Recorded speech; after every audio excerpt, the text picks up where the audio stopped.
Hi, everyone. I am so delighted to be back with all of you today.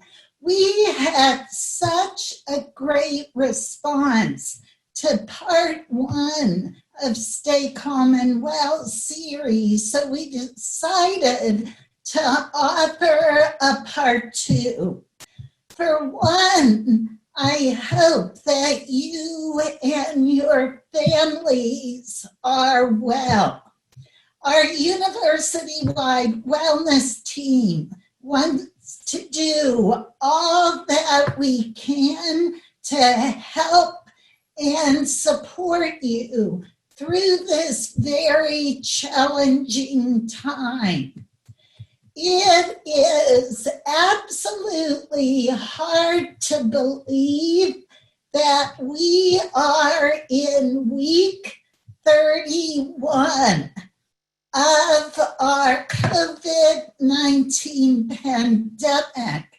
As more studies are coming out, research is validating that the impact of COVID-19 goes well beyond just becoming physically ill. The ongoing stress related to the pandemic, to the racial tensions we've had in our country, is really affecting people mentally and emotionally, and our ability to cope.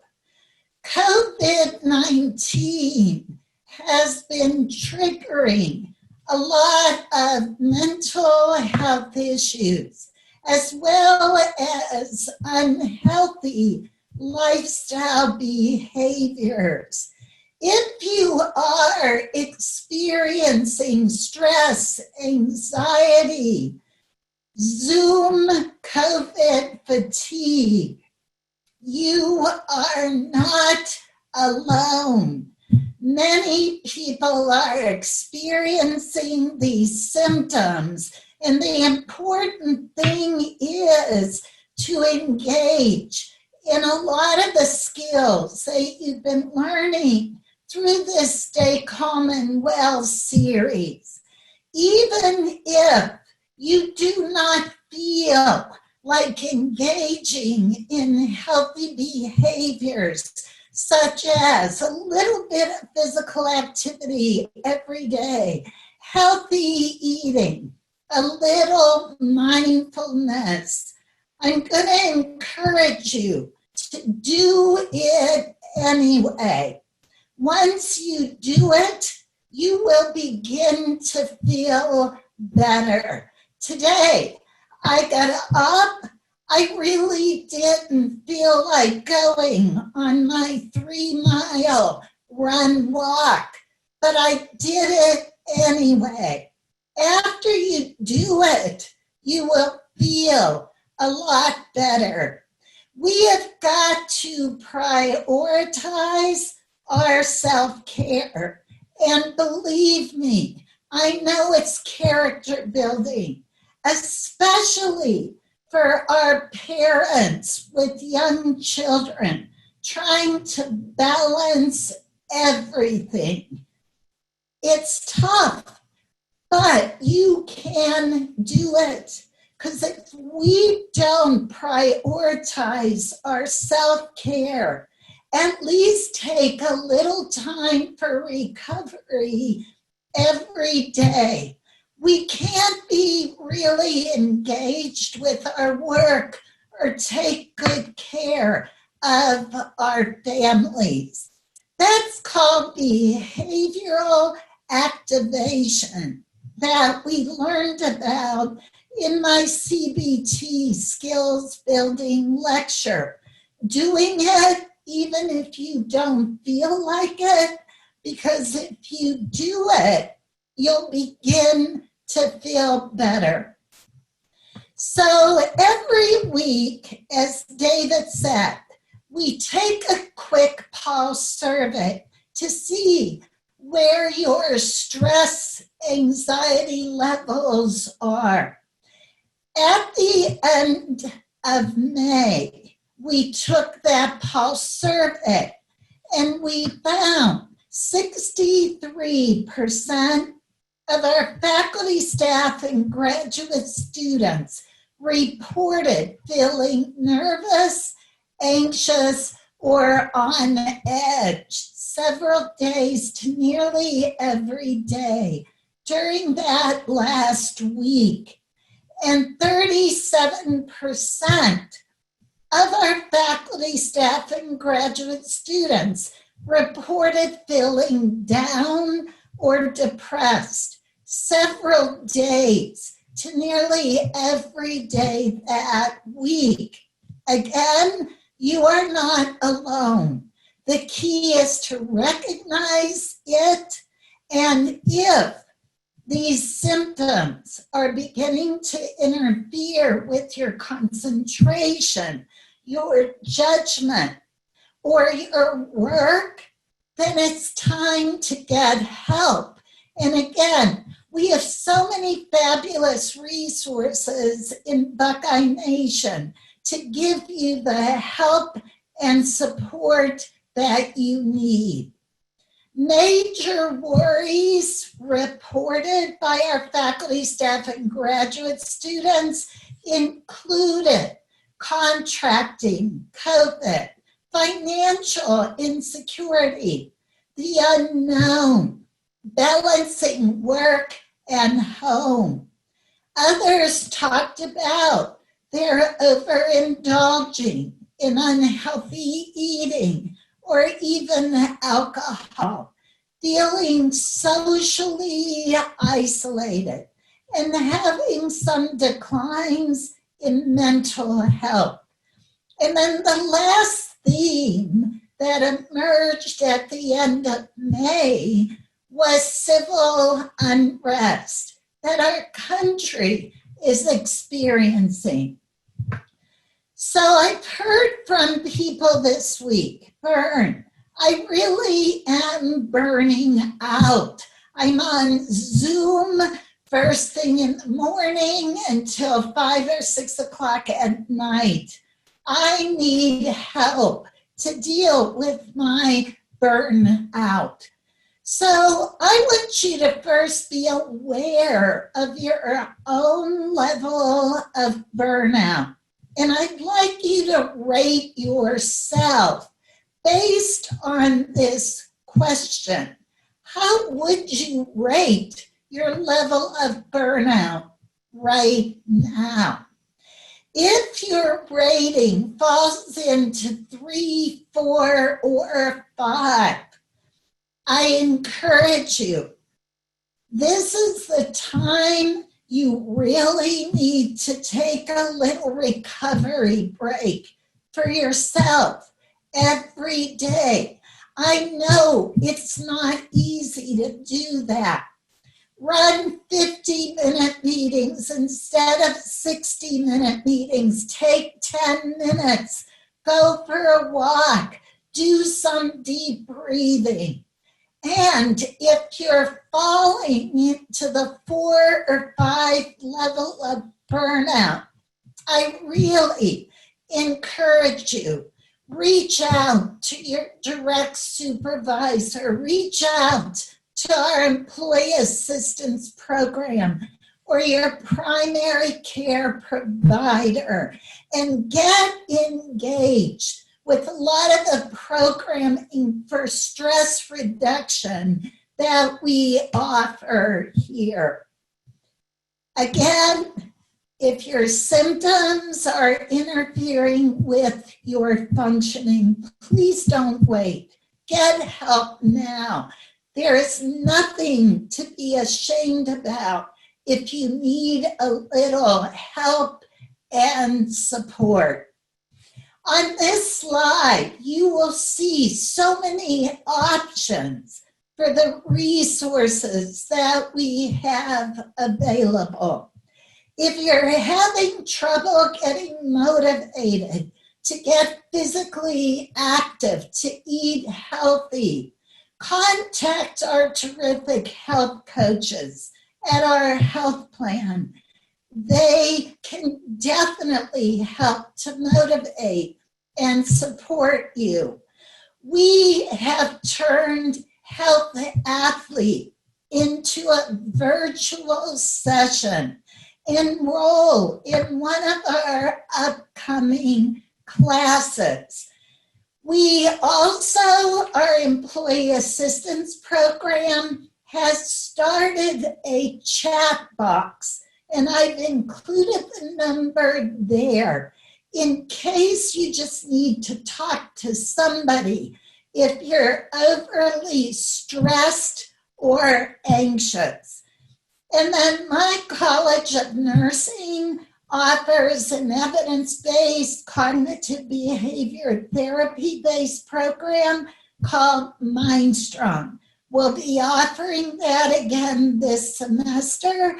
If you really want to learn those skills that help to decrease stress, anxiety, and depression, enroll in one of those programs. So I had the privilege of serving as vice chair for our scientific advisory group on return to campus.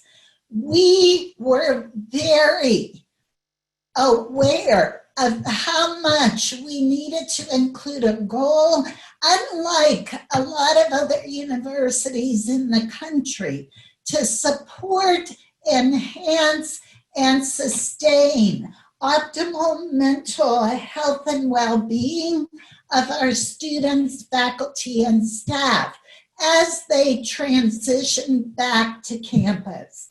Our team put a lot of great content together, and I hope you will go to the safe and healthy osu.edu website. There is a whole guidebook on how to keep yourself mentally and physically healthy. It's jammed full of great strategies. So when the pandemic started, I developed this acronym with strategies to help people cope with COVID. And I just want to remind you what COPE COVID stands for before I move in to positive psychology. Remember to control the things you can, not the things you can't. Open up and share your feelings with somebody that you can trust. We can't keep everything bottled up. It helps to share those feelings. Practice daily stress reduction tactics, including physical activity. We've got to keep our immune systems boosted so we don't experience a lot of adverse effects if we do get infected with COVID. But more importantly, let's keep our immune systems boosted so we don't get it. That means get out a little bit every day. 10 minutes even of physical activity helps. Practice stress reduction. Engage in mindfulness. Pull yourself back to the present moment if you begin to worry, because worry will not help or improve the situation. Count your blessings daily. The last talk that I did in part 1 talked about all the fabulous effects of practicing daily gratitude, getting up in the morning and just naming a couple of people or things that we're grateful for can so boost our mood. Monitor your thinking, as we talked about in cognitive behavior skills building. When we have a negative thought, catch it, overturn it immediately into a positive, because how we think affects how we feel and how we behave. Volunteer to help others. Identify helpful supports and resources. And by all means, let's all do our part to prevent spread of the virus through wearing our masks, now both outside on campus and inside. Physically distancing, washing our hands well. So very important. So positive psychology is the scientific study of what makes life worth living. The focus in positive psychology is on our strengths instead of our weaknesses, building the good in life instead of repairing the bad, going from good to great and flourishing, maximizing our potential for happiness, and focusing on small, simple actions that can contribute to happiness, like practicing gratitude, making a call to a good friend or family member. So COVID can really help us reassess what is most important to us and in our lives. It's easy to focus on what's not right with us, but that doesn't lead to us having good self-esteem. It leads to stress. It leads to anxiety and depression. All of you have wonderful strengths. We've got to focus on your strengths and apply them in ways that help you to feel good about what you're doing. And although I'm an optimist, COVID is not going to go anywhere anytime soon, at least in the next few months. So we've got to focus on the positive, because not focusing on the positive is just going to cause us to run out of patience and tolerance, as well as to get stressed and anxious. I love this quote. We delight in the beauty of the butterfly, but rarely admit the changes it has gone through to achieve that beauty. We don't look at all the phases, the evolution from the caterpillar to the butterfly. We focus on its beauty. We have to focus on our strengths and helping each other to find them. So a widely used model that I'm going to introduce you today for wellness in positive psychology is called PERMA. Martin Seligman is a famous psychologist who really is the founder of this. And he's done so much research to show if people can engage and really focus on these 5 areas, PERMA, they will reach optimal well-being and happiness. So the first is positive emotions, focusing on those things that bring you joy, that make you feel good. E stands for engagement, and that's being completely absorbed in the present moment. Relationships, creating strong, meaningful, and positive relationships with others. Meaning is identifying your purpose and your passion, finding meaning in life. And lastly, A in PERMA stands for achievement and accomplishment. It's about setting goals and evaluating and celebrating when we achieve them, because we thrive when we succeed. So this week, I would encourage you to go to this website and do the PERMA Profiler.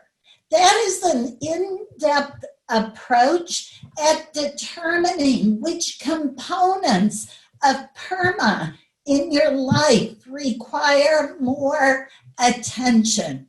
You've got to create an account to do this profiler, but it's absolutely free to use. Once you've identified which of these PERMA components need your focus, you can use a tool on that site called Map Your Happy to plot out your sources of PERMA. By knowing your PERMA sources, you can begin to apply them in all of the aspects of your life. So let's practice PERMA together. And I encourage some of you to write a response to one of these questions in the chat box. What brings you positive emotions? What activities do you get absorbed in? What relationships bring you joy and support? What are you doing to nurture those relationships? What larger purpose, passion do you feel drawn to and connected to? Because when we are aligned with our purpose and our passions, you are going to notice your energy level really goes up. Monitor when during the day you have the most energy. What are you doing? Those times are probably really aligned with your purpose and your passion. And then what would you like to accomplish in the next week, in the next month, in the next year? So I'm going to give you some quick active tactics in each of the PERMA areas. So how do we build positive emotions? Gratefulness, as we've talked about, daily practice of gratitude is really critical. That stimulates a lot of positive emotion. Reflect on what's going well right now in your life. How do you contribute to that? Spend time with people you care about. Play. Even as adults, we need to play. On the slide, you'll see my 2 character building pups. But when I'm playing with them, when I'm out taking walks with them, I'm really building positive emotion because they fill up my bucket. Physical activity and taking a little time every single week to do something that you enjoy. Creating engagement. This is where you want to identify and learn about your strengths. And if you haven't read the Strength Finder book, it is fantastic. There's an assessment that allows you to really work out those areas that are your real character strengths. Engage in activities that inspire you. Again, when you're aligned with something you're passionate about, we lose track of time. Be mindful. Pull yourself into the present moment again. When you're worrying, staying in the present moment helps us to worry less, feel less guilt. And then this is a wonderful time of our year to go outside and spend some time in nature. Develop and sustain healthy relationships. Reach out to a family member or a good friend you haven't been in contact. Learn about them more and their interests. And I really want to focus on M in PERMA, finding meaning in your life. I always ask this question of my faculty, my staff, my students. If I could be your fairy godmother today and give you any dream that you can accomplish in the next 2 to 5 years, what will you do if you know you can't fail? I understand it's tough to maybe dream in the midst of a COVID pandemic, but we need to do that more than ever right now. And we need to support each other to get back to dreaming again. Because when we are aligned with that dream or that purpose, or I call it, when we're following our North Star, we have energy. Our mood is positive because we're going after what we find meaningful in life. Define achievement for yourself. Set smarter goals.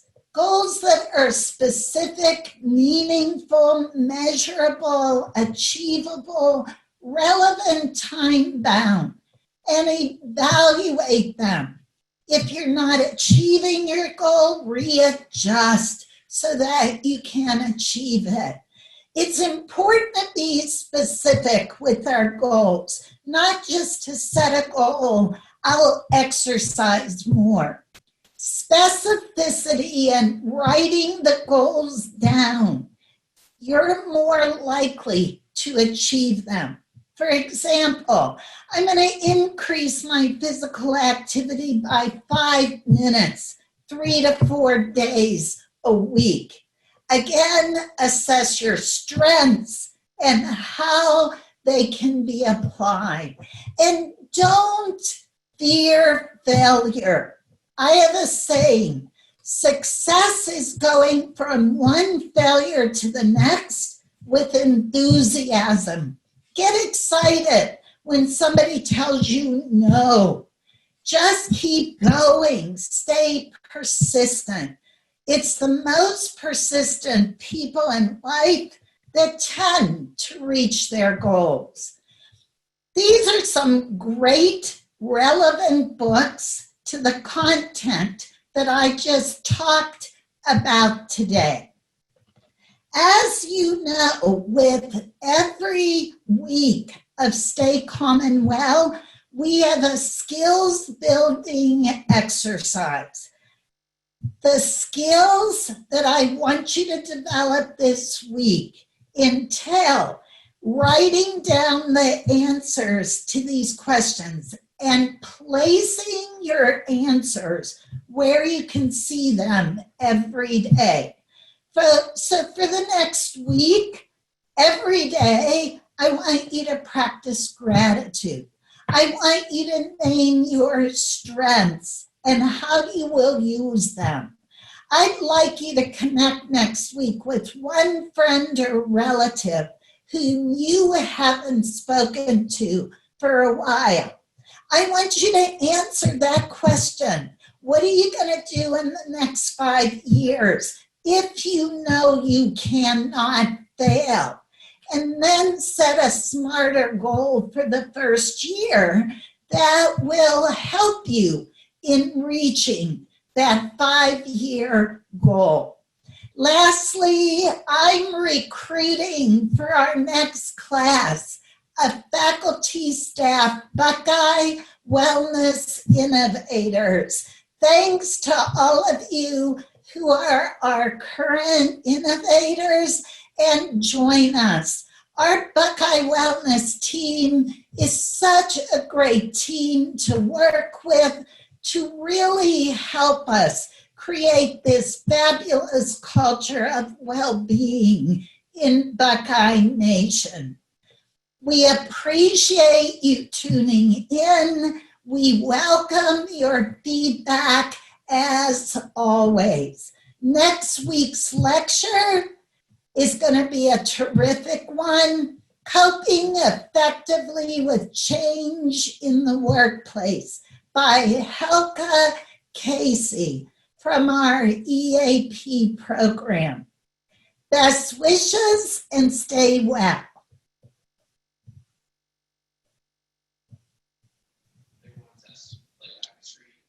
All right. I know we're running a little over on time, but we will do a couple of questions here in the Q&A. We won't do them all. We just won't have time to get to all of them. So if anyone wants to hang around, we'll do the top couple and then we'll be good to go for the day. So Bern, the first question is, someone says, I worry about our leaders. Has there been any directives or advice for them for things like length of a meeting?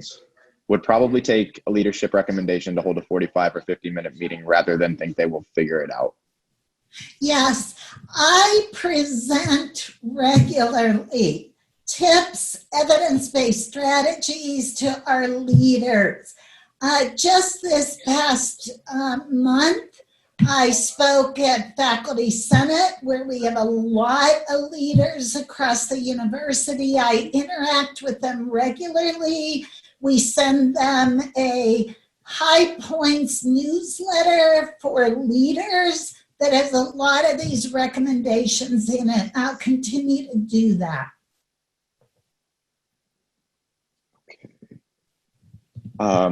One person was wondering if those pulse surveys that we've been taking have been shared with university and medical center leadership. I have shared them, yes, with different groups of leaders throughout the university. I will continue to do that. You may have been randomly selected for our return to campus survey that we just disseminated. We've had thousands of faculty, staff, and students respond to that. The survey closes today for faculty and staff and Friday for students.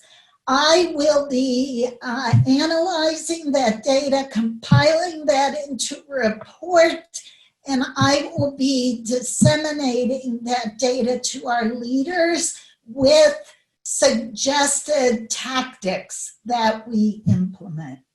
Please don't hesitate to email me with any other questions.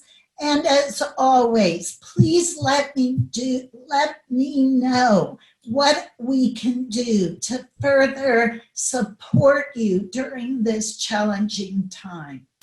Best wishes, stay well.